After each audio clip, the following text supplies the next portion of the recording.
Gold trusted gold buyers మీరు తాకట్టు పెట్టిన బంగారాన్ని విడిపించి ఈ రోజు ఉన్న మార్కెట్ ధరకు కొనబడను. నమస్కారం అండి, నేను Srilatha, chief clinical dietitian, Medicover hospitals Madhapur. ఇవాళ మనము డ్రై ఫ్రూట్స్ గురించి తెలుసుకుందాం. ఈ డ్రై ఫ్రూట్స్లో ఎలాంటి హెల్త్ బెనిఫిట్స్ ఉంటాయి, అలాగే ఇది డయాబెటిక్స్ ఈ డ్రై ఫ్రూట్స్ తీసుకోవచ్చా, తీసుకోతే ఎంత మోతాదులో తీసుకోవచ్చో తెలుసుకుందాం. ముఖ్యంగా మనకి సీజనల్ ఫ్రూట్స్ అనేవి ఉంటాయి. సో మనకు సీజన్లో వచ్చినప్పుడు ఈ ఫ్రూట్స్ని తీసుకోవడం వలన మన శరీరానికి కావాల్సిన vitamins, minerals, antioxidants, fibres అనేవి సమృద్ధిగా లభిస్తాయి. ఒకవేళ మనకి ఇవి సీజన్లో లభించినప్పుడు, మనకు ఫ్రూట్స్ దొరకనప్పుడు ఎలాంటి ఫ్రూట్స్ ఉండవు కాబట్టి వీటిని డ్రై చేయడం కానీ, ఎండబెట్టడం కానీ, తర్వాత దొరకనప్పుడు తీసుకోవడానికి ఇవి అవైలబిలిటీగా ఉంటాయని మనకి ఉద్దేశం. సో అందుచేతనే మనకి ఎండు ద్రాక్ష కానీ, కిష్మిష్ కానీ డ్రై ఫ్రూట్ లాగా లభిస్తుంది. అలాగే అంజీరు, ఎండు ఖర్జూరము, వీటిని మనము డ్రై ఫ్రూట్స్ లాగా వాడుకుంటాం. సో ఇవి అరబ్ కంట్రీస్లో వాళ్ళు డెజర్ట్స్లో ఎక్కువగా ఉంటారు కాబట్టి వాళ్ళకి సీజనల్ ఫ్రూట్స్ దొరకవు కాబట్టి ఇది వాళ్ళు స్టార్ట్ చేసుకున్న కల్చర్. బట్ మనకైతే సంవత్సరంలో 365 రోజులు ఒకటి లేకపోతే ఇంకొక ఫ్రూట్ అనేది, పండు ఖచ్చితంగా లభిస్తుంది కాబట్టి మనం డ్రై ఫ్రూట్స్ పైన ఎక్కువ డిపెండ్ అవ్వట్లేదు ఆర్ అవ్వము. కానీ ఇప్పుడు మనం ఇది అడాప్ట్ చేసుకున్న కల్చర్. సో మనకి జనవరి నుండి డిసెంబర్ వరకు ప్రతి నెలలో పళ్ళు అనేవి లభిస్తాయి. కొంచెం ఎక్కువ కాకపోతే కొంచెం తక్కువ. సో మనకి ఎలాంటి డెఫిషియన్సీస్ అనేవి ఉండవు. ప్రతిరోజు ఒక చిన్న టెన్నిస్ బాల్ సైజ్ ఫ్రూట్ తీసుకుంటే కనుక మనకి ఎటువంటి ఇబ్బందులు ఆర్ డెఫిషియన్సీస్ ఉండవు.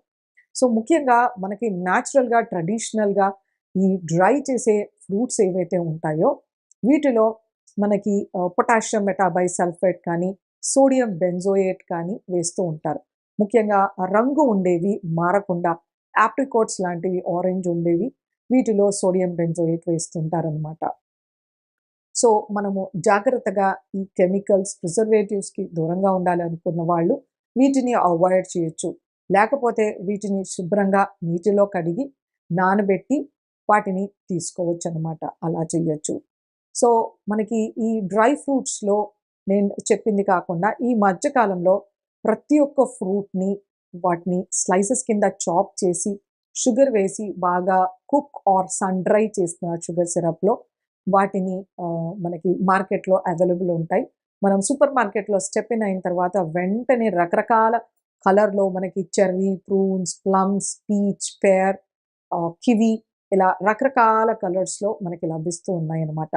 ఇక్కడ గమనించుకోవాల్సింది ఏంటంటే వీటిపైన ఎక్కువ మోతాదులో షుగర్ కోట్ అయి ఉంటుందన్నమాట. వీటిలో చాలా కాన్సన్ట్రేటెడ్ షుగర్స్ కూడా ఫ్రూట్లో ఉంటాయి కాబట్టి డయాబెటిక్స్ వీటిని అవాయిడ్ చేస్తే మంచిది. ఒకవేళ మనము ఎటువంటి ఫ్రెష్ ఫ్రూట్స్ దొరకట్లేదు అన్నప్పుడే మనం డ్రై ఫ్రూట్స్ని డయాబెటిక్స్కి ఎంకరేజ్ చేయాల్సి ఉంటుంది.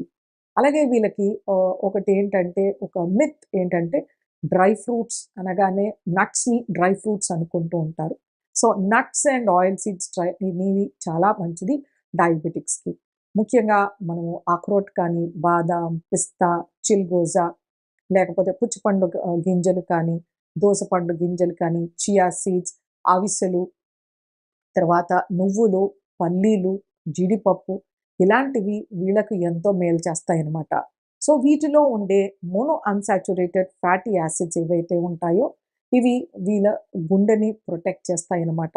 అలాగే కొలెస్ట్రాల్ పైలప్ అవ్వకుండా చేస్తూ ఉంటాయి కాబట్టి ఇలాంటి నట్స్ అండ్ ఆయిల్ సీడ్స్ని డయాబెటిక్స్ ప్రతిరోజు ఒక గుప్పెడు లేదా ఒక ముప్పావు గుప్పెడు తీసుకోవడం వలన వాళ్ళకి ఎన్నో రకాల హెల్త్ బెనిఫిట్స్ అనేవి లభిస్తాయి. ఈ డయాబెటిక్స్లో ఉండే ఇన్ఫ్లమేషన్ ఏదైతే ఉంటుందో ఈ నట్స్ తీసుకోవడం వలన తగ్గుతుందన్నమాట. అదే వీళ్ళు స్వీట్గా ఉండే డ్రై ఫ్రూట్స్, షుగర్ డెబ్డ్ తీసుకోవడం వలన ఇన్ఫ్లమేషన్ అనేది పెరుగుతుంది.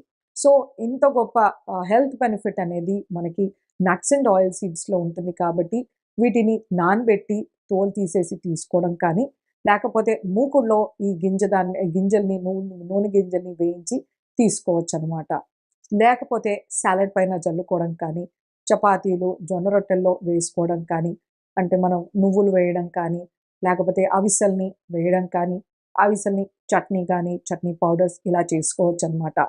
సో కంట్రోల్ డయాబెటిక్స్ వాళ్ళు ఎండు ఖర్జూరం కానీ అంజీర్ కానీ మునక్క ఆర్ పెద్దగా ఉండే ద్రాక్షలు చాలా పొడుగ్గా ఉంటాయి, చప్పగా ఉంటాయి. సో ఇలాంటివి తీసుకోవచ్చు, లేదా డ్రై ఆప్రికాట్స్ కూడా తీసుకోవచ్చు అనమాట. బట్ షుగర్ కోటెడ్వి ఎటువంటి డయాబెటిక్స్కి కూడా రికమెండెడ్ కాదు. కొలెస్ట్రాల్ మన శరీరంలో నార్మల్ లిమిట్స్లో ఉండాలంటే ఎలాంటి ఆహారం తీసుకోవాలి, అలాగే ఎటువంటి ఆహారంతో మన శరీరంలో కొలెస్ట్రాల్ పెరుగుతుంది తెలుసుకుందాం. సో ఈ మధ్యకాలంలో మనకి ఈ మెడికల్ ఫీల్డ్ పైన బాగా అవేర్నెస్ పెరిగిపోయి అందరూ ఫ్రీక్వెంట్గా మెడికల్ చెకప్స్ అనేవి చేయించుకుంటున్నారు. ఈ మెడికల్ చెకప్స్లో ముఖ్యంగా మనకి లిపిడ్ ప్రొఫైల్ అని ఉంటుందన్నమాట. ఈ లిపిడ్ ప్రొఫైల్లో కొలెస్ట్రాల్, ట్రైగ్లిజరైడ్స్, టోటల్ కొలెస్ట్రాల్, తర్వాత హెచ్డిఎల్, విఎల్డిఎల్ ఇలా ఉంటాయన్నమాట.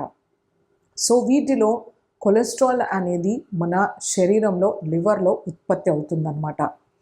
ఇది మన శరీరానికి ఎంత మోతాదులో కావాలో అది ఉత్పత్తి చేస్తుంది, మిగతాది మనము ఆహారం ద్వారా తీసుకుంటామన్నమాట.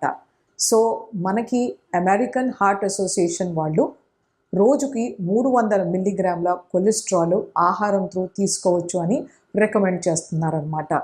సో నిత్యం మనం తీసుకునే ఆహారంలో కొంత మేరకు కొలెస్ట్రాల్ అనేది లభిస్తుందన్నమాట. ముఖ్యంగా మనము పాల ఉత్పత్తులు అంటే గేదె పాలు కానీ ఆవు పాలు తీసుకోవడం వలన మనకు కొంత మేరకు కొలెస్ట్రాల్ అనేది లభిస్తుందన్నమాట. అలాగే ఈ పాలతో చేసిన పెరుగు, తర్వాత చీజ్ కానీ బటర్, వీటిలో మనకి కొలెస్ట్రాల్ లభిస్తుంది. ఏవైనా యానిమల్ బేస్డ్ ఫుడ్స్లో కానీ మనకి కొలెస్ట్రాల్ లభిస్తుంది. ప్లాంట్ బేస్డ్ ఫుడ్స్లో కొలెస్ట్రాల్ ఉండదు. ఇలా ప్లాంట్ బేస్డ్ ఫుడ్స్ ఎక్కువ తీసుకోవడం వలన శరీరంలో కొలెస్ట్రాల్ ప్రొడ్యూస్ అయ్యే ఛాన్స్ ఉంటుంది. ఎస్పెషల్లీ నూనెలు, కొవ్వు పదార్థం ప్లాంట్లో నుంచి వచ్చే వాటిలో ఎక్కువ తీసుకోవడం వలన మనకి కొలెస్ట్రాల్ పెరుగుతుంది. సో ఈ కొలెస్ట్రాల్ మనకి పాలు ఉత్పత్తులతో సహా మనకి నాన్ వెజ్ ఫుడ్ ఐటమ్స్లో ఉంటుందన్నమాట. ముఖ్యంగా మేక మాంసము, గొర్రె మాంసము, పంది మాంసము, ఆవు మాంసం, వీటిలో మనకి ఎక్కువ కొలెస్ట్రాల్ ఉంటుంది. అలాగే మనకు కొంత మేరకు పీతలు, రొయ్యల్లో కూడా కొలెస్ట్రాల్ లభిస్తుందన్నమాట. సో మనం ఎప్పుడైతే కొన్ని రకాల ఆహారాలని బాగా రీఫైన్డ్గా ఉండేసి డాల్డా ఎక్కువ మోతాదులో వాడే ఆహారంలో కూడా మనకి కొలెస్ట్రాల్ పెరుగుతుందన్నమాట. మనము కేఎఫ్సి తీసుకోవడం కానీ, లేకపోతే ఫ్రెంచ్ ఫ్రైస్ తీసుకోవడం కానీ, పఫ్స్ తినడము, వెజ్ పఫ్స్, డోనట్స్, వీటిలో ఏంటంటే డాల్డా ఎక్కువగా యూజ్ చేస్తుంటారు. అలాగే రకరకాల బేకరీ బిస్కెట్స్ కానీ ఇంకా బేకరీ ప్రోడక్ట్స్ కానీ మనకు ఎక్కువ మోతాదులో డాల్డా, పామాయిల్ వాడతారు కాబట్టి ఖచ్చితంగా మన కొలెస్ట్రాల్ అనేది పెరుగుతుందన్నమాట. వీటిలో ట్రాన్స్ ఫ్యాటీ యాసిడ్స్ ఉంటాయి ఇలాంటి ప్రాసెస్ ఫుడ్స్లో. వీటి వల్లనే మన శరీరంలో ఉండాల్సిన కొలెస్ట్రాల్ కన్నా ఎక్కువగా పెరుగుతుంది. ఇలా మనకి కొలెస్ట్రాల్లో HDL cholesterol, LDL cholesterol, VLDL cholesterol ఉంటాయి. హెచ్డిఎల్ కొలెస్ట్రాల్ అనేది మన హార్ట్ని ప్రొటెక్ట్ చేస్తుంది, మన గుండెని ప్రొటెక్ట్ చేస్తుంది. ఎల్డిఎల్ కొలెస్ట్రాల్ అనేది మనకి రిస్క్ అనమాట. దీంతో మనకి గుండెకు సంబంధించిన ప్రాబ్లమ్స్ వచ్చే ఛాన్సెస్ ఉంటాయి అన్నమాట. సో ఈ కొలెస్ట్రాల్ని మనము ఎలా తగ్గించుకోవాలి? మన ఫ్యాట్ కంటెంట్ని లిమిట్గా తీసుకోవడం, మోతాదుగా తీసుకోవాలి. పలుకులు, నూనె గింజలు ఆహారంలో చేర్చుకునేలాగా చూసుకోవాలి. ముఖ్యంగా మనం వాల్నట్స్ కానీ ఆక్రోట్ మన ఆహారంలో ఉండేలాగా చూసుకోవాలి. అలాగే బాదాం, పిస్తా ఇలాంటివి, పిస్తా తర్వాత మనం కాజు పప్పు కూడా కొంత మేరకు తీసుకోవచ్చు, ఎక్కువ మోతాదులో కాదు.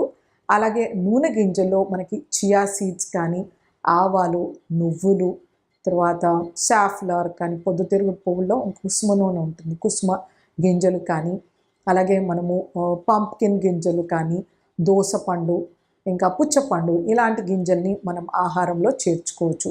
నువ్వులు కూడా మనకి చాలా శ్రేష్టం. సో ఇలాంటి గింజల్ని మనము ఆహారంలో చేర్చుకోవాలి. వీటితో మనకి హెల్దీ హెచ్డిఎల్ అనేది ఇంప్రూవ్ అవుతుందన్నమాట. ఎస్పెషల్గా మన టోటల్ కొలెస్ట్రాల్, మన విఎల్డిఎల్ తగ్గించుకోవాలి అనుకున్నప్పుడు మనము ఫ్లాక్ సీడ్స్ అంటే అవిసె గింజలు, చియా గింజల్ని మన ఆహారంలో చేర్చుకోవాలి. ఇవి చాలా తక్కువ డబ్బులకే రాగలుగుతాయి కాబట్టి మనం వీటిని ప్రిఫర్ చేయొచ్చు. లేకపోతే వాల్నట్స్, లేకపోతే చేప మాంసం అనేది మనకు ఎక్సలెంట్ omega-3 ఫ్యాటీ యాసిడ్ లభిస్తుంది.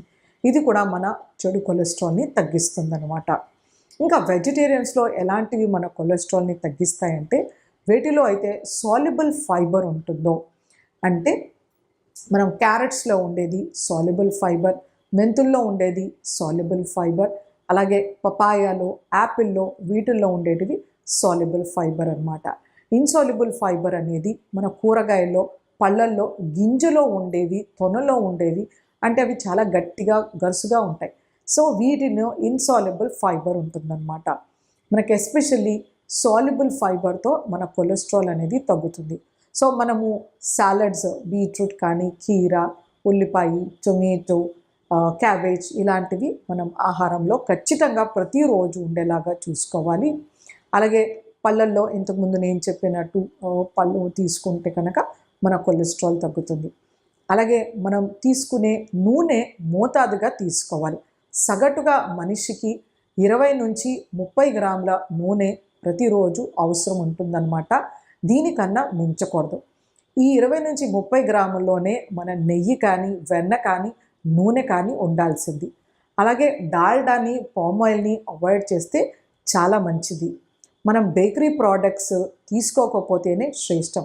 ఎప్పుడో ఒకసారి కొంత మేరకు తీసుకుంటే నష్టం లేదు. ఇప్పుడు ట్రెండ్లో cakes, puddings, donuts, pizzas, burgers ఇలాంటివి తీసుకున్నప్పుడు మన కొలెస్ట్రాల్ అనేది ఖచ్చితంగా పెరుగుతుంది. సో ఇలాంటివి అవాయిడ్ చేయడానికి ట్రై చేస్తూ ఉండాలి. మంచి వ్యాయామము, healthy nuts and oil seeds, healthy fatty fishes కానీ, డీప్ వాటర్ ఫిషెస్ అంటే herring, tuna, trout, sardine, mackerel ఇలాంటి చేపల్ని మన ఆహారంలో చేర్చుకుంటూ ఆకుకూరలు 100 గ్రాములు ప్రతిరోజు ఉండేలాగా చూడాలి. అలాగే సాలడ్స్, కూరగాయల వెజిటేబుల్స్ ఏవైతే ఉన్నాయో అరకిలో ఉండేలాగా చూసుకోవాలి. ప్రతిరోజు చిరుధాన్యాలు, గింజ ధాన్యాల్ని ఆహారంలో చేర్చుకుంటూ పప్పు దినుసులు ఆహారంలో ఉండేలాగా, కొవ్వు లేని వెన్న తీసేసిన పాల ఉత్పత్తులు ఆహారంలో చేర్చుకుంటూ, తక్కువ మోతాదులో పంచదార, తేనె వాడుకుంటూ మంచి వ్యాయామం చేయడం వలన మనం కొలెస్ట్రాల్కి దూరంగా ఉండొచ్చు. హై బ్లడ్ ప్రెషర్ కానీ, బీపీతో సఫర్ అయ్యే వాళ్ళు ఎలాంటి ఆహారం తీసుకుంటే కనుక బ్లడ్ ప్రెషర్స్ని కంట్రోల్లో చేసుకోవచ్చు. అలాగే ఎలాంటి ఆహారం అవాయిడ్ చేయాలో తెలుసుకుందాం. ముఖ్యంగా మనకి హై బ్లడ్ ప్రెషర్ అనేది రకరకాల కారణాల వల్ల వస్తుందన్నమాట. ఇది మన జెనెటిక్సే ఉండొచ్చు, లేకపోతే ఒత్తిడి కానీ, స్ట్రెస్ ఉండొచ్చు, లేకపోతే మన సెడెంటరీ లైఫ్ స్టైల్ ఉండొచ్చు, లేకపోతే మన స్థూలకాయం కానీ, అధిక బరువు ఉండొచ్చు, మనం తీసుకునే ఆహారమైనా ఉండొచ్చు. ఇలా లేకపోతే ఇంకా కొన్ని జబ్బుల ద్వారా కూడా మనకి హై బ్లడ్ ప్రెషర్ రావచ్చు. లేదు మనం దీర్ఘకాలికంగా తీసుకునే మాత్రల వలన సైడ్ ఎఫెక్ట్గా హై బ్లడ్ ప్రెషర్ రావచ్చు అన్నమాట. హై బ్లడ్ ప్రెషర్ వచ్చినప్పుడు అందరూ గుర్తుపెట్టుకోవాల్సింది ఏంటంటే, మనము ఉప్పు తక్కువగా తీసుకోవాలి, మోస్ట్ ఇంపార్టెంట్. అలాగే ఆహారంలో పొటాషియం కంటెంట్ని పెంచుకోవాలి. ఉప్పు మనం తీసుకునే ఆహారంలో చాలా ఎక్కువ మోతాదులో ఉంటుంది. ముఖ్యంగా మనం పొద్దున్న బ్రేక్ఫాస్ట్ నుంచి రాత్రి డిన్నర్ వరకు ప్రతి వాటిలోనూ ఉప్పు వేస్తూనే ఉంటాం. సో మనం బ్రేక్ఫాస్ట్ ఐటమ్స్ ఇడ్లీ, ఉప్మా, దోశ, చపాతీ, ఉత్తప్పం, పెసరట్టు ఇలా ప్రతి ఒక్క పిండిలోనూ మనం ఉప్పు వేస్తాం. అలాగే మనం తీసుకునే చట్నీ, సాంబార్ పొడి వీటిల్లో కూడా ఉప్పు వేస్తూనే ఉంటాం. అలాగే మనం లంచ్లో, డిన్నర్లో తీసుకునే కూర, పప్పు, సాంబార్, చట్నీలో ఉప్పు వేసుకుంటాం. మనం తీసుకునే అప్పడాలు, వడియాలు, జాడి పచ్చళ్ళు, ఊరగాయల్లో చాలా ఉప్పు ఉంటుంది, చెప్పనంత ఉప్పు ఉంటుంది. సో ఇలా మనం ప్రతి ఆహారంలోనూ ఉప్పు తీసుకుంటాం. కొంతమందిలో సాలడ్స్ కానీ, ఫ్రూట్స్, పళ్ళు తినమంటే వాటిపైన కూడా ఉప్పు వేసుకుంటారు. సో ఇలాంటి ఫాల్టీ హ్యాబిట్స్, మన మజ్జిగలో ఉప్పు వేసుకోవడం కానీ, పెరుగులో ఉప్పు వేసుకోవడం కానీ, ఆవకాయ రోజు నంచుకొని తినడం కానీ, ఇలాంటివి చేయడం వలన మన హార్ట్ మసిల్ అనేది చాలా వీక్ అవుతుంది. హై బ్లడ్ ప్రెషర్ అన్కంట్రోల్లో వచ్చేస్తుంది అనమాట. సో అందుకే అప్పడాలు, వడియాలు, జాడి పచ్చళ్ళు, అలాగే ఉప్పుకు సంబంధించిన salted butter, cheese, sauce, ketchups ఇలాంటివి ఖచ్చితంగా అవాయిడ్ చేయాలి. మనము రకరకాల సేవరీ ఐటమ్స్ ప్యాకెట్స్లో దొరుకుతుంటాయి, బ్రాండెడ్వి చాలాను. చిప్స్ కానీ, ఈ నమ్కీన్స్ కానీ వీటిలో ఎక్కువ మోతాదులో ఉప్పు లభిస్తుంది. మనం తీసుకునే జంతికలు కానీ చక్రాలు కానీ వీటిల్లో కూడా ఉప్పు ఉంటుంది. మనం బయట చేసే వాటిల్లో సోడా ఉప్పు ఎక్కువగా ఉంటుంది కాబట్టి వీటిని అవాయిడ్ చేస్తే మంచిదన్నమాట. అలాగే వీళ్ళలో ఉప్పు చేపలు కానీ ఇంకా ఎండు చేపలు ఉప్పులో ఉండేవి ఇలాంటివి కూడా అవాయిడ్ చేయాల్సి ఉంటుందన్నమాట. సో ఏవైతే వీళ్ళకు స్నాక్ ఐటెం తినాలనిపిస్తే కొద్ది మోతాదులో తక్కువ ఉప్పు వేస్ట్ చేసుకోవడం కానీ ఉప్పు లేకుండా చేసుకోవడం చాలా మంచిది. ఇంకా మజ్జిగలో, సూప్లో, పెరుగన్నంలో ఉప్పు లేకపోతేనే చాలా మంచిది. సో హై బ్లడ్ ప్రెషర్ ఉండే వాళ్ళకి అమెరికన్ హార్ట్ అసోసియేషన్ వాళ్ళు ప్రతిరోజు సగం చాయ్ చెంచా ఉప్పు వాడాలని తెలుపుతున్నారు. అంటే 2.5 grams పర్ డే అని అర్థం. సో ఈ 2.5 గ్రామ్స్లో 0.5 grams అంటే సగం గ్రామ్ మనకి ఉప్పు పొద్దున బ్రేక్ఫాస్ట్కి, అలాగే 1 గ్రామ్ మధ్యాహ్నం, ఇంకో గ్రామ్ రాత్రి తీసుకుంటే వీళ్ళ బ్లడ్ ప్రెషర్స్ చాలా కంట్రోల్లో ఉంటాయి. ఇంకా వీళ్ళలో ఆహారంలో పొటాషియం కంటెంట్ అనేది మనం ఎక్కువగా ఇవ్వాలి. పొటాషియం, సోడియం అనేది యాంటగానిస్టిక్గా పనిచేస్తాయి అన్నమాట.